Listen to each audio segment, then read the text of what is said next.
Once upon a time, it was the year 2000. There was this thing called Pokémon. It was cool. Why was it cool? Because it had little monsters that you could catch with little balls and personalize them, collect them, and train them to create an unbeatable team of elite fighters. And then, of course, pit them against each other for a sporty and not to mention magical competitive fight. Pokémon wasn't limited to that, but that was the core gameplay. When the second generation of Pocket Monster glory blossomed in Japan in 1999, and later in the US in the fall of 2000, the Pokémon craze may have shrank a little, but it was still strong if you knew where to look. Nerds. Even on TV, Kids WB finished with the Orange Islands and began airing the third season in the ongoing Pokémon anime. This time having Ash and his friends head around Johto, the new region in the ever-expanding Pokémon world, creating many more characters, amusing yet irrelevant plot points, plot holes, and many other things that were evident in the first two seasons, but were further expanded in the Johto region, including mercilessly replacing his old-time buddies Bulbasaur, Charmander, and Squirtle, and upgrading to a whole new set of friends with Chikorita, Cyndaquil, and Totodile. But that's another story for another age. I don't know if you were this dumb or not, but as a kid, I took the plunge into solving the ancient Pokémon mysteries by sticking Pokémon Gold into a Game Boy game pack, and in vain attempting to get it to work on the original Pokémon Stadium game, and it worked! No, it didn't work. But just like the times in 1998 to 1999, battles again had to be fought using a link cable, 2 Game Boys, and a good amount of imagination. I also tried using Pokemon Stadium as a means to bring our Pokemon battles to life for short movies that really sucked. Ready for the Pokemon match of your life? Meet the world's strongest Pokemon master. Me. So, welcome to my gym. See, you're picking all those Pokemon. All the fighting Pokemon you can handle, huh? Go, Poliwrath! And I choose my Pokemon, Mewtwo! Attack! Yeah, thanks, Free Battle, for making my gym look like Old Man Peabody's farm with your lack of stadium-level selection. It was all 8-bit still pictures and tangled link cables until the news arrived of Pokémon Stadium 2, which was to be released on March 2001. Commercial break. So, yes? You want to use your gold and silver skills in a 3D world? Yes! Destroy it! Slap him! Well, here's a thought. Where'd you get that? Now you can get Pokemon Stadium 2, the only place you can upload your Game Boy Pokemon onto your N64 and battle with over 250 characters in 3D. You've got skills. Save them for the game. Pokemon Stadium 2, rated E for everyone. Am I the only one who thought the big 2 on the logo felt like someone was about to pass his deadline and he just used Microsoft PowerPoint to quickly create an out-of-place looking 2 onto the existing Stadium logo? It's horrible. The Pokemon website hailed its arrival and even got its own. Anyone remember the then amazing looking and immersive website experience?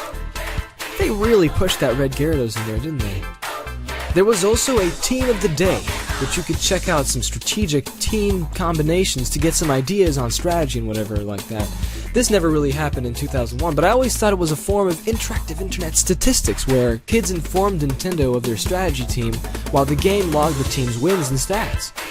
But was it? Was it? I know not.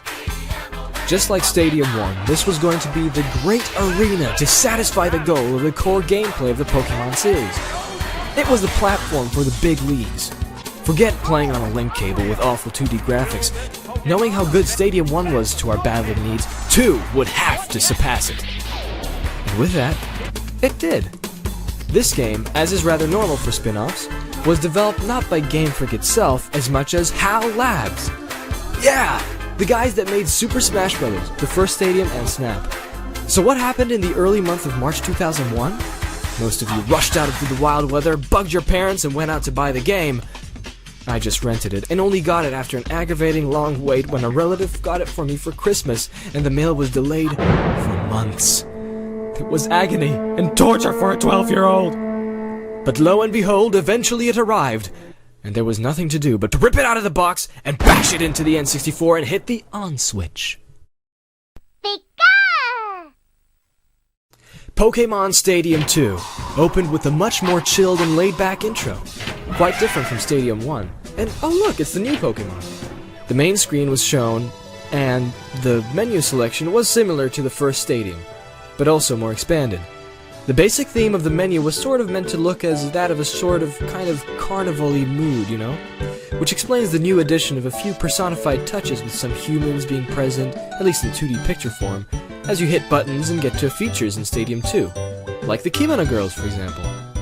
The Battle Now option returned, and the stadium was... what's this, White City? Stadium 2 took the idea by personifying the stadium atmosphere by giving the stadium area a name. White City. Good idea, but it didn't have much to do with the whole gold-silver theme, now did it? What does white stand for in context of gold and silver? I don't know, but neither did you! On the main menu, right next to the White City Battle Now and Event Battle and options, there was the mystery gift. Aw, how cute. You could actually trade with that little girl from Goldenrod to get new items. Aw, look at that little face. Who wouldn't trade with that little girl? She's hiding something. It was also interesting in this game when Pokemon Crystal came out, and many of us brave souls took the dare into plugging it into Stadium 2, and it was fully compatible and readable despite Crystal coming out almost a year after it.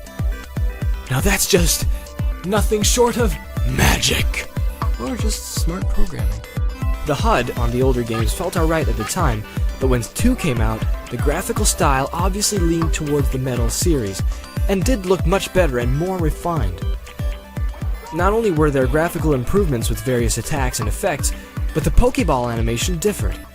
And here's something you might have not really noticed, but in Stadium 1, the Pokeball throw animation that releases a Pokemon to the arena happened incredibly quickly, in a split second.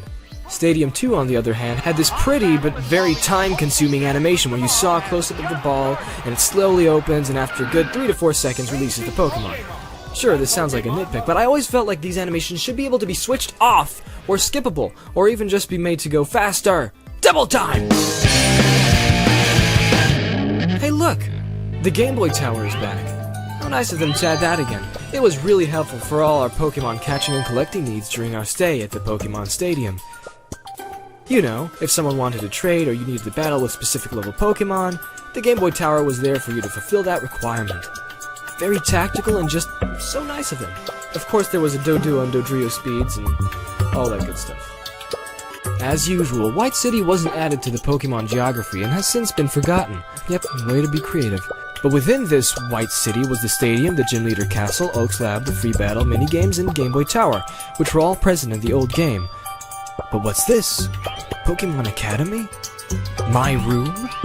In Stadium 2, these 2 new features were added, and they weren't half bad. My Room was a little feature that kind of was, though. It made no real sense.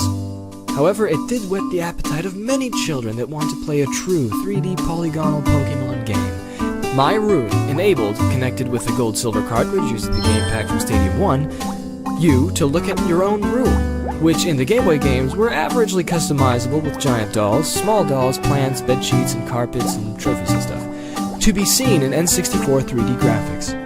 A cool, but kind of pointless idea. Not only that, but you couldn't look at it while rotating with this 360-degree view. But the best part of this was that my neighbor friend who hung out with us almost every day back then, he insisted that there was a cheat to perform within the My Room feature that you'd be able to walk out of the stairs, out of the room, and be able to see the entire Pokemon world in first-person 3D. Yeah, that would definitely be an afterthought Easter egg because it's so easy to program and design. Moving on. Earls Pokemon Academy, unlike My Room, was an extremely useful and surprisingly deep library of Pokemon information. Listen to that ridiculously funky music. The thing was split into 2 options, classroom and library. Stuff that you probably never knew about the technical statistical side of Pokemon was available to research and discover. Remember that chubby backwards talking foreigner in Violet City in the Game Boy games? Well, his education empire expanded into the N64, and even though he looks like an annoying git, we owe him our gratitude.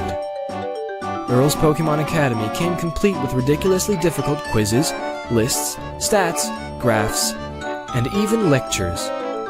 Yes, this addition to Stadium 2 could have easily been its own game for all the wealth of information you could get from it. You can actually learn various tricks and strategies in lectures, in which afterwards, Earl would quiz you if you remembered them or not.